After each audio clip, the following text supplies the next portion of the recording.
नमस्कार साथियों, स्वागत है आपके अपने चैनल स्टार ऑनलाइन स्टडी में। और आज हम बात करेंगे कक्षा 12 की राजनीति विज्ञान की पुस्तक, जिसके अध्याय हम दूसरे के बारे में बात करेंगे। आपकी जो बुक है स्वतंत्र भारत में राजनीति, उसके अध्याय 2 के बारे में बात करेंगे, जिसमें एक दल के प्रभुत्व के बारे में बात करेंगे कि एक दल का प्रभुत्व का दौर कैसा था, उसमें बात करेंगे। इससे पहले इसका एक वीडियो बनाया जा चुका है, इसका दूसरा भाग है जिसमें अपने बात करेंगे एक दल अर्थात कांग्रेस के प्रभुत्व के बारे में बात करेंगे। आपको पता है कि कांग्रेस प्रारंभ से ही एक प्रभावशाली दल रहा है, तो उसके बारे में कुछ हमने बातें कर ली थी और कुछ हम इस अध्याय जो बचा हुआ भाग है उसमें करेंगे।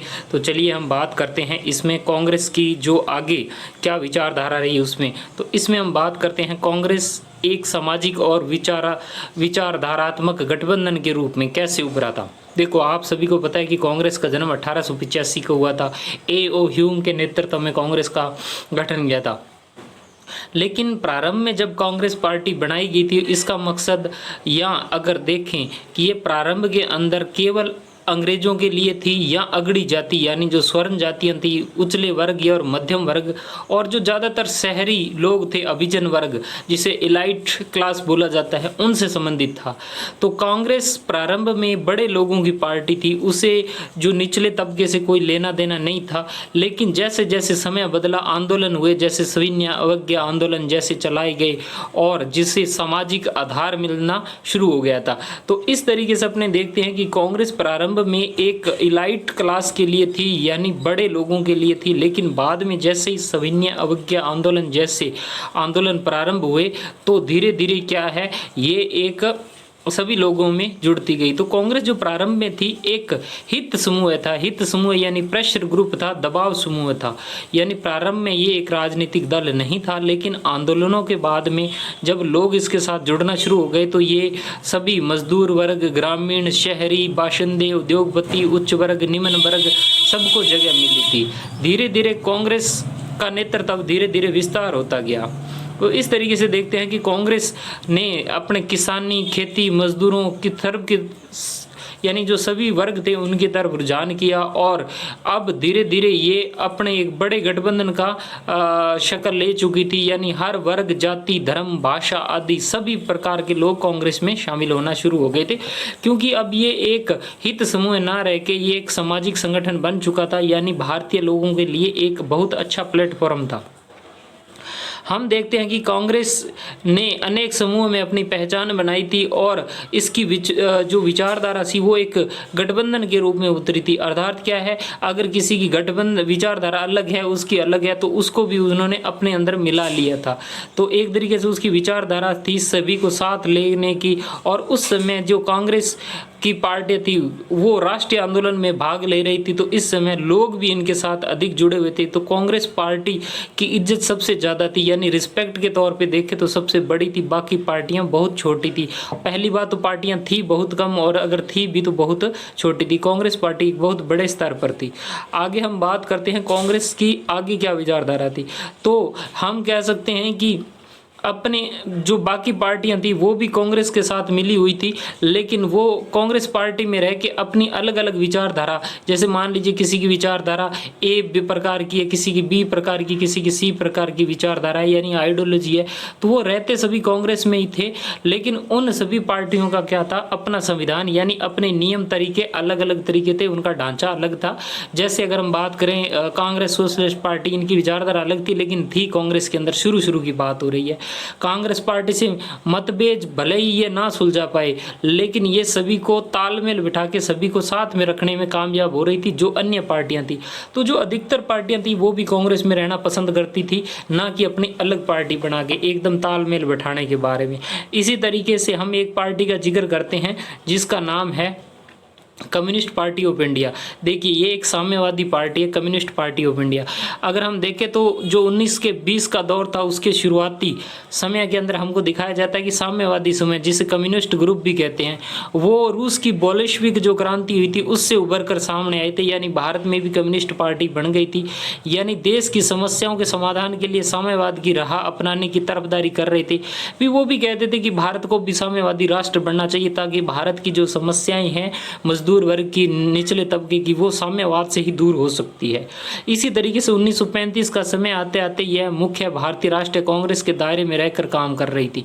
यानी 1935 तक ये कांग्रेस के साथ मिलकर काम कर रही थी। कौन? कम्युनिस्ट पार्टी ऑफ इंडिया, ध्यान रखना।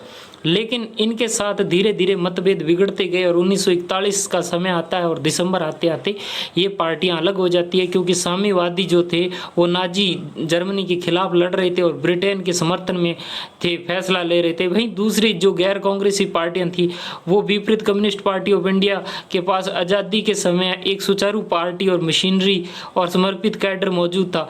यानी वो कह रहे थे कि अगर हमें आज़ादी मिलेगी तो किस तरीके से मिलेगी, और आज़ादी मिलने के बाद उन्होंने ये रास्ता अपनाया कि जो हमें आज़ादी मिली है क्या वो वास्तव में सच्ची आज़ादी है या केवल नाम मात्र की आज़ादी है। यानी सचमुच की आज़ादी भारत को मिली है या भारत केवल नाम का ही आज़ाद हुआ है। तो इस तरीके से जो 1947 में सत्ता का हस्तांतरण हुआ था, क्या वह सच्ची थी आज़ादी या फिर नाम मात्र की थी। धीरे धीरे कम्युनिस्ट पार्टी ने अपने तेलंगाना में इसी को लेकर विद्रोह भड़क किया था। साम्यवादी अपने पक्ष को जनता के समर्थन हासिल नहीं कर पाए थे, यानी वो हिंसा पर उतर गए थे और उन्होंने जो सशस्त्र सेनाओं द्वारा साम्यवादियों को दबा दिया गया था, अब मजबूर होकर उन्होंने भी क्या है अपने पक्ष को पुनर्विचार किया। उन्होंने सोचा भी अब लड़के हम किसी भी तरीके से अपनी बात नहीं मनवा सकते, और साम्यवादियों ने 1951 में ये फैसला किया कि अब हम भी क्या है आम चुनाव होंगे उसमें भाग लेंगे।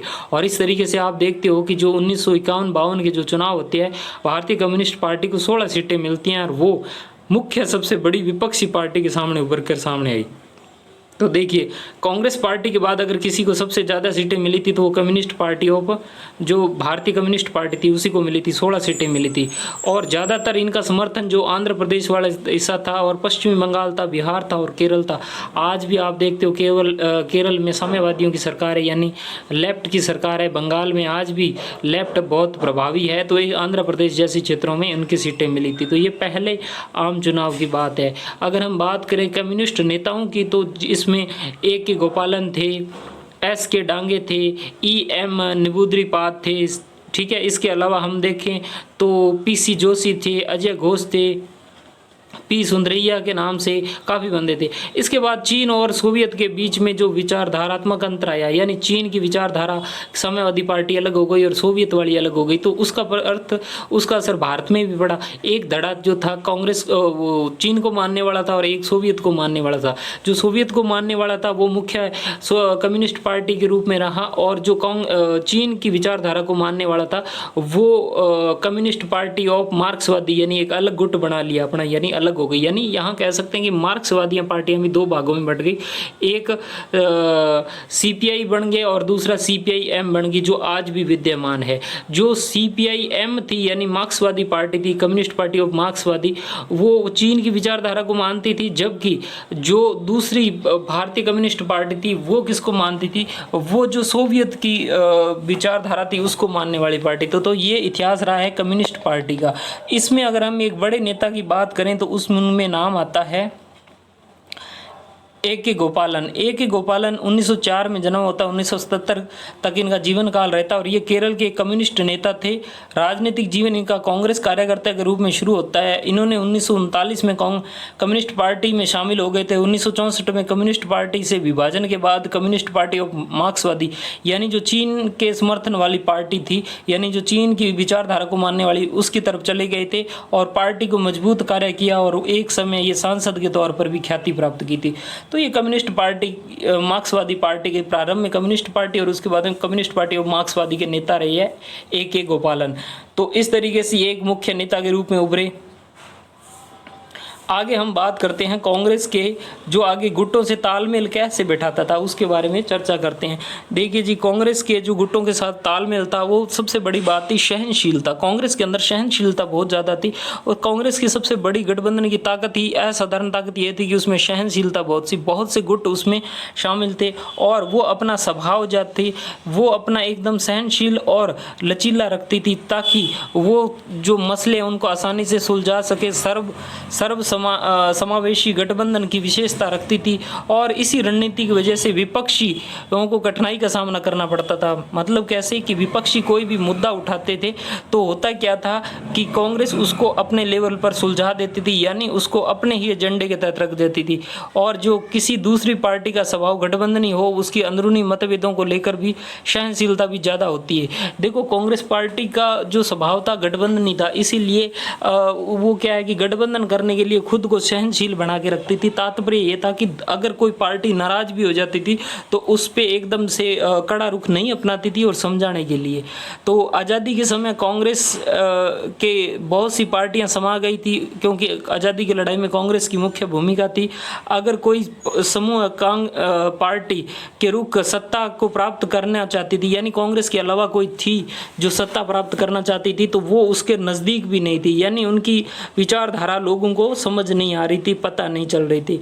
तो अगर देखें दूर दूर तक कांग्रेस को टक्कर देने वाली कोई पार्टी नहीं थी और जो भी पार्टियां थी वो कांग्रेस में, जो दूसरी छोटी पार्टियां थी वो कांग्रेस में रहना ही पसंद करती थी। अगर हम देखें पार्टी के अंदर भी मौजूद समूह गुट बने हुए थे, यानी कई गुट बने हुए थे, अलग अलग नेताओं के अलग अलग गुट थे और उसके बावजूद भी वो अपनी बात कांग्रेस पार्टी में मजबूती से रखते थे और कांग्रेस पार्टी भी उनकी बात सुनती थी। इस तरीके से उसकी विचारधारा जो थी वो सहनशील होने की वजह से गुटों में भी बढ़ावा मिलता था और अक्सर इस गुटों से कांग्रेस को फायदा भी मिलता था, यानी हर गुट अपना बेहतर करता था। वो सोचता था कि मेरी जो स्थिति है दूसरों से बेहतर हो। इस तरीके से कांग्रेस के अंदर अंदरूनी कलह की जगह वो उसे मजबूती प्रदान करती थी। उनके अंदर प्रतिस्पर्धा की भावना होती थी। देखो जब भी कंपटीशन की भावना होगी तो लोगों के अंदर भी क्या होगा, ये बात होगी कि हम अपना गुट को बेहतर करें और यही अंदरूनी गुटों की प्रतिस्पर्धा की वजह से कांग्रेस मजबूत होती जा रही थी, यानी एक मजबूत पार्टी के रूप में उभरी थी। अगर कांग्रेस के जो अधिकतर प्रांतों में विभिन्न गुटों को मिलकर बना था, यानी जो प्रोविंस थे, जो गुट थे, उनके ज़्यादातर क्षेत्रों में कांग्रेस पार्टी से समर्थन रखने वाली सरकार थी, यानी बड़ा जो दल था वो कांग्रेस ही था और भारी भरकम मध्यम वर्गीय पार्टी होने के, यानी ये कांग्रेस का कद बहुत बड़ा था।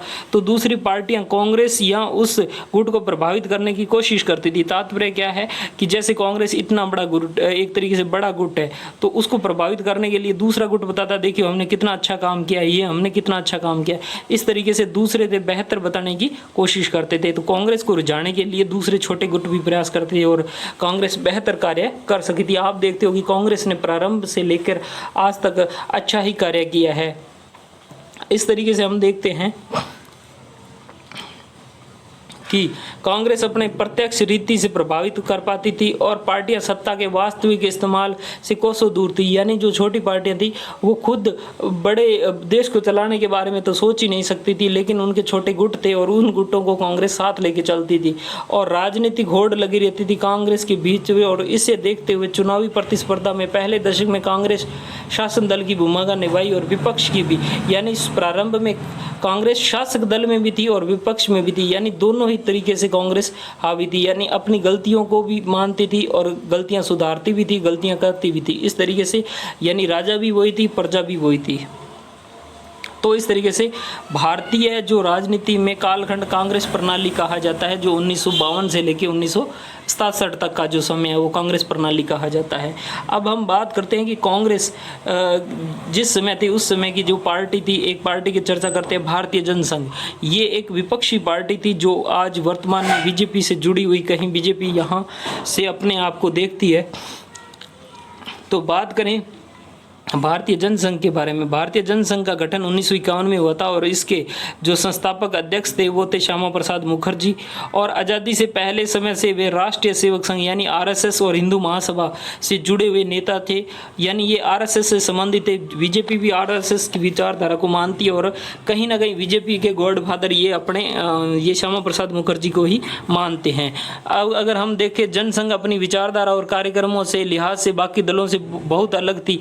वो चाहती थी कि एक देश, एक संस्कृति और एक राष्ट्र होना चाहिए, यानी उसका कहने का मतलब था कि भारत में जो ज़्यादातर बहुसंख्यक है उन्हीं की संस्कृति उन्हीं के अनुसार चलना चाहिए, ऐसे मानते थे। और भारतीय संस्कृति की परंपरा में हम देखते हैं कि ये मानते थे कि अगर भारत को प्रगतिशील और ताकतवर बनाना है तो एक देश, एक संस्कृति और एक राष्ट्र की विचारधारा को अपनाना पड़ेगा।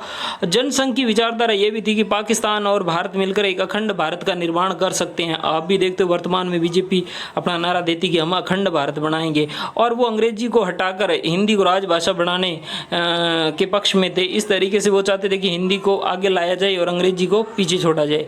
और वो धार्मिक और सांस्कृतिक मामले में जो अल्पसंख्यकों को छूट दी जाती थी, यानी जो माइनॉरिटीज़ को आज जो छूट दी गई है संविधान में, उसके वो खिलाफ थे। उनका कहना था कि जो अल्पसंख्यक है उन्हें किसी भी प्रकार की छूट नहीं देनी चाहिए।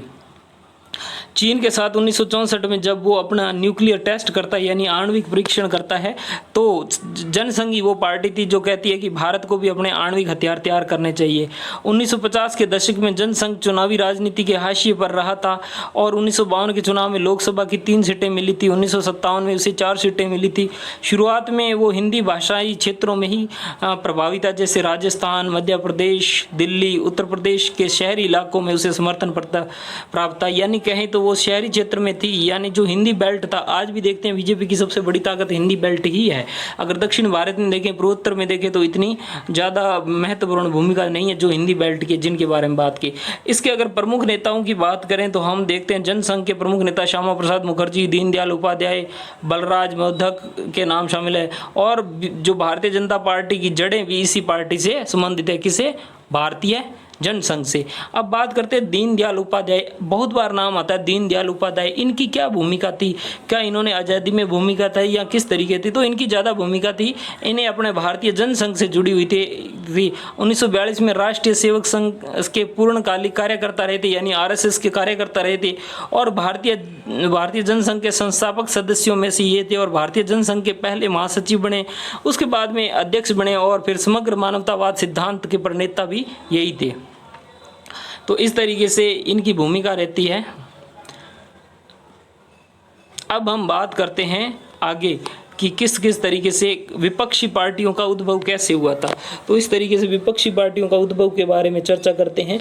अगर हम देखें, जैसा कि आपने ऊपर पढ़ चुके हो कि इस दौर में भारत में विपक्षी पार्टियां नहीं थी। चुनाव परिणाम चर्चा में हमारे सामने कांग्रेस के अलावा अन्य पार्टियों के नाम भी आए हैं। देखिए ढंग आए हैं बहुदलीय लोकतंत्र था। भारत में सबसे बड़ा क्या? बहुदलीय लोकतंत्र था। तो यहाँ पर बहुत सी छोटी छोटी पार्टियां थी, और हमने कई पार्टियां 1952 के चुनाव में से पहले बनी थी, और कुछ उसके बाद, और कुछ 60 व 70 के दशक में बनी थी, और राजनीति महत्वपूर्ण भूमिका निभाई थी। लगभग सभी गैर कांग्रेसी पार्टी की जड़ें 1950, यानी जो कांग्रेस से संबंध नहीं रखते हैं, उनकी जो जड़ें हैं वो कहीं ना कहीं जो गैर कांग्रेसी पार्टियां 1950 की, उन्हीं से ही बताते। जैसे बीजेपी अपनी जो जड़ बताती है वो जनसंघ से बताती है। इसी तरीके से अलग अलग तरीके से जो पार्टियां थी वो अपनी जड़ें बताती हैं। आज की जो वर्तमान पार्टियां हैं, 1950 के अगर हम देखें दशक में विपक्षी दलों लोकसभा और विधानसभा में कहने भर से ही प्रतिनिधित्व मिल पाया, मतलब नाम मात्र का प्रतिनिधित्व था। फिर भी इन दलों की मौजूदगी हमारी शासन व्यवस्था को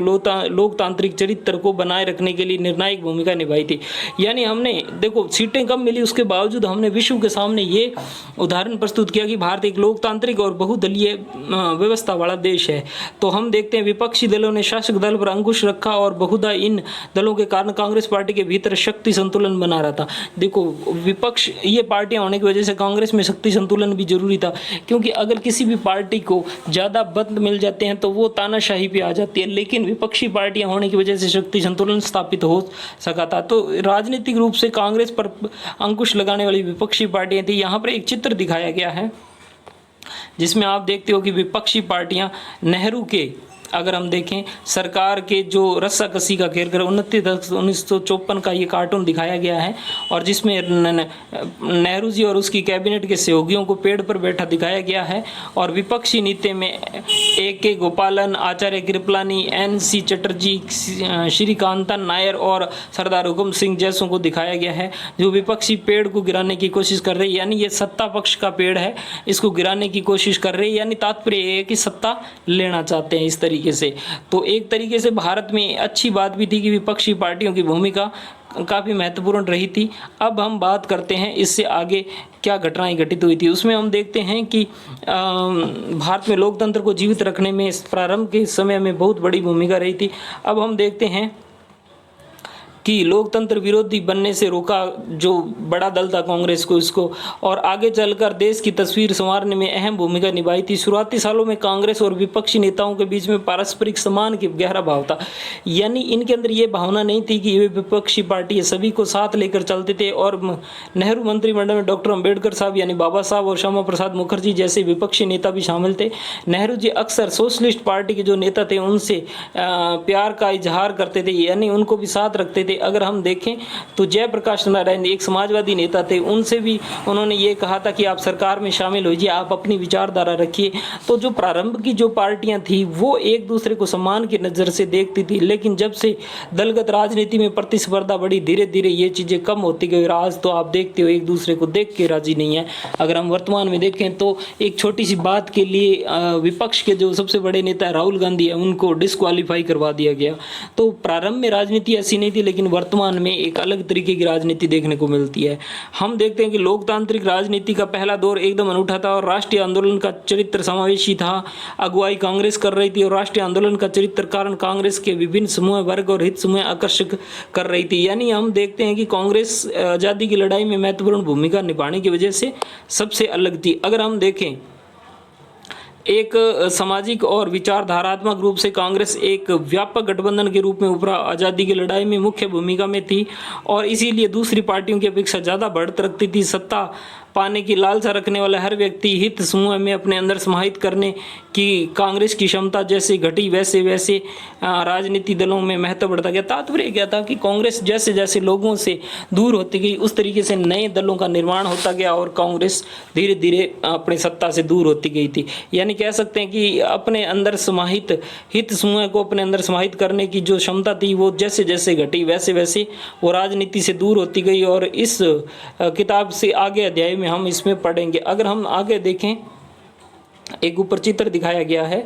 जिसमें अगर देखते हैं नेहरू कैबिनेट के बारे में दिखाया गया है। यहाँ पर नेहरू जी, सरदार पटेल जी और ये जो भारत के पहले गवर्नर जनरल भारतीय है सी राजगोपालाचारी, उनके शपथ ग्रहण समारोह की है मंत्रिमंडल में दिखाया गया। इसमें मौलाना अबुल कलाम आज़ाद है, जवाहरलाल नेहरू जी है, डॉक्टर बाबा साहब अम्बेडकर है, सरदार पटेल है, राजकुमारी अमृत कौर है। इस तरीके से कई नेताओं को दिखाया गया है। श्यामा प्रसाद मुखर्जी को दिखाया गया है, गोपाला स्वामी अयंगर को दिखाया गया है। तो ऐसे कई तरह के नेताओं को दिखाया गया है। तो ये प्रारंभ की तस्वीर है। तो इस तरीके से ये अध्याय है, ये काफ़ी महत्वपूर्ण है। एक चर्चा कर लेते हैं। जनसंघ के सबसे जो बड़े नेता हैं 1901 में जन्म हुआ था श्यामा प्रसाद मुखर्जी का और 1953 तक इनका कार्यकाल था, जीवन काल था। हिंदू महासभा नेता थे, भारतीय जनसंघ के संस्थापक माने जाते हैं और स्वतंत्रता के समय नेहरू जो मंत्रिमंडल थे उसके ये मंत्री रहे थे। ये पाकिस्तान संबंधों को लेकर अपने मतभेदों के चलते उन्होंने 1950 में इस्तीफा दे दिया था और इन्होंने कहा था कि पाकिस्तान के साथ हमें संबंध अच्छे नहीं रखने चाहिए और इन्होंने कश्मीर को जो स्वायत्तता दी उसके खिलाफ थे। और अगर हम देखें जनसंघ के जो प्रदर्शन के भी ये खिलाफ थे, हिमायती थे, यानी कश्मीर की जो नीति थी जो वो उसके खिलाफ थे। ये कहते थे कि कश्मीर हमारा है और इसे हम लेकर रहेंगे। इस तरीके से एक नेता और हैं जिनके बारे में अपने बात कर लेते हैं, सी राजगोपालाचारी। ये एक बड़ा नेता है। इनके देखें ये कांग्रेस की स्वतंत्र पार्टी से जुड़े हुए नेता हैं। स्वतंत्र पार्टी के बारे में बात कर लेते हैं। ये कांग्रेस के नागपुर अधिवेशन की जमीन की हदबंदी और खाद्यान्न व्यापार, सरकारी अधिग्रहण और सरकारी खेती प्रस्ताव पास हुआ। अच्छा, ये क्या था कि कांग्रेस में एक नागपुर अधिवेशन हुआ था, उसमें ये कहा था कि हदबंदी और 1959 के अगस्त में स्वतंत्र पार्टी अस्तित्व में आई थी। यानी प्रारंभ में सरकार ये चाहती थी कि जो सरकारी ज़मीन है उसको सरकार के हाथों में रहना चाहिए, निजी हाथों में नहीं जाना चाहिए। जो सी राजगोपालाचारी जैसे व्यक्ति थे वो साम्यवादी विचारधारा को ना अपना के पूंजीवादी विचारधारा को सपोर्ट करने वाले थे, जिसमें सी राजगोपालाचारी, के.एम. मुंशी, एन.जी. रंगा और मीनू मसानी जैसे पुराने कांग्रेस के नेता थे, जो ये चाहते थे कि आर्थिक मसलों पर सरकार को हस्तक्षेप नहीं करना चाहिए। यानी जो बिजनेसमैन है, जो राजे रजवाड़े लोग हैं, उनके पास जो अपने आर्थिक निजी संपत्ति है उसको सरकार को नहीं लेना चाहिए और उन्हें छूट देनी चाहिए कि वो जितना कमा सकते उतना कमाना चाहिए। सरकार को आर्थिक मामलों में हस्तक्षेप नहीं करना चाहिए। यानी एक तरीके से ये अभिजन वर्ग यानी बड़े लोगों को सपोर्ट करने वाली पार्टी थी। यानी वो सरकारी भूमि हदबंदी, सरकारी खेती नीति, खाद्यान्न, व्यापार, गुट निरपेक्षता की नीति और सोवियत के साथ दोस्ताना जो देखो हमारा सोवियत संघ के साथ मित्रवत व्यवहार था, उसके ये खिलाफ थी। और ये कहते थे कि हमें अमेरिका के साथ मित्रवत व्यवहार रखना चाहिए। यानी जैसे अमेरिका की विचारधारा है पूंजीवादी, तो ये पूंजीवादी के खिलाफ थे। ये जो निम्न वर्ग और गरीब वर्ग के लिए जो सरकार योजनाएं चलाती थी उसके खिलाफ थी। ये कहती थी कि इससे आर्थिक बोझ जो अगड़ी जाति के है या उच्च वर्ग के लोग हैं उन पर पड़ता है, तो ऐसी सुविधाएं नहीं देनी चाहिए। इस वजह से क्या है, प्रारंभ में देखें तो व्यापारिक लोग भी धीरे धीरे इससे जुड़ गए थे, क्योंकि व्यापारिक लोग राष्ट्रीयकरण और लाइसेंस नीति के खिलाफ थे। राजा महाराजा भी धीरे धीरे इनकी ओर आकर्षित हो गए, क्योंकि वो भूमि सुधार बिल आया था, उसे अपनी भूमि को जाना नहीं देना चाहते थे। इस तरीके से ये पार्टी समर्पित काडर लोगों की कमी थी, लेकिन इसमें अभिजन वर्ग ज़्यादा था, लेकिन अपना अस्तित्व नहीं बना पाई और एक तरीके से अपना बड़ा नेटवर्क नहीं खड़ा कर पाई, जिसके अग्रणी नेता सी राजगोपालाचारी जो पहले भारत के गवर्नर जनरल भारतीय थे। इस तरीके से हमने सभी पार्टियों की विचारधाराओं को देखा, जिसमें कांग्रेस की भूमिका अहम थी। इस अध्याय में हमने ये पढ़ा कि कांग्रेस किस तरीके से सभी को साथ लेकर चलने वाली पार्टी थी, और इसमें नेहरू जी की भूमिका, उनका करिश्माई नेतृत्व, उनके बारे में पढ़ा। डॉक्टर बाबा साहब अम्बेडकर जी, आचार्य नरेंद्र देव जी, श्यामा प्रसाद मुखर्जी, केरल में कम्युनिस्टों की सरकार कैसे बनी, उनके बारे में पढ़ा। तो इस तरीके से हमने कांग्रेस के प्रभुत्व वाले इस राज्य को देखा कि कांग्रेस का प्रभुत्व कैसे था, जिसमें हमने ये देखा कि 1951-52 के चुनाव में 364 सीटें मिली थी और 1957 में 371 सीटें मिली थी और 1962 के में 361 मिली थी। ये 489 सीटों में से मिली थी। एक तरीके से जो समय था कांग्रेस का, यानी हम कह सकते हैं कि जो अगर हम देखते हैं जो 1952 से लेके 1967 तक का जो समय था वो कांग्रेस प्रणाली और एक दल का प्रभुत्व रहा था, वो भी लोकतांत्रिक तरीके से, ना कि तानाशाही तरीके से। यानी ये एक आज़ादी में अहम भूमिका निभाने वाली पार्टी थी। इस वजह से कांग्रेस की भूमिका दूसरों से ज़्यादा थी, इसीलिए लोगों ने अपने हृदय तल से इस पार्टी को स्वीकार किया और भारत निर्माण में महत्वपूर्ण भूमिका निभाई। आज जो भारत देखते हैं इसमें सबसे बड़ी भूमिका कांग्रेस पार्टी और उसके बाद में जो पार्टियां बनी उनका है। तो ये वीडियो आपको कैसी लगी आप कमेंट करके बताइए। जल्दी हम इसके दूसरे अध्याय की वीडियो लेके आएंगे, जिसमें हम इसके अगले अध्याय के बारे में बात करेंगे और उसके प्रभुत्व के उसके अगले अध्याय के बारे में पढ़ेंगे। इसमें हमने एक दल के प्रभुत्व का दौर देखा, इसके बाद हम अगले अध्याय 3 के बारे में चर्चा करेंगे। मिलते हैं नेक्स्ट वीडियो में। जय हिंद, जय भारत। अगर आपको वीडियो अच्छी लगी हो तो लाइक, शेयर, सब्सक्राइब जरूर कर देना मित्रों।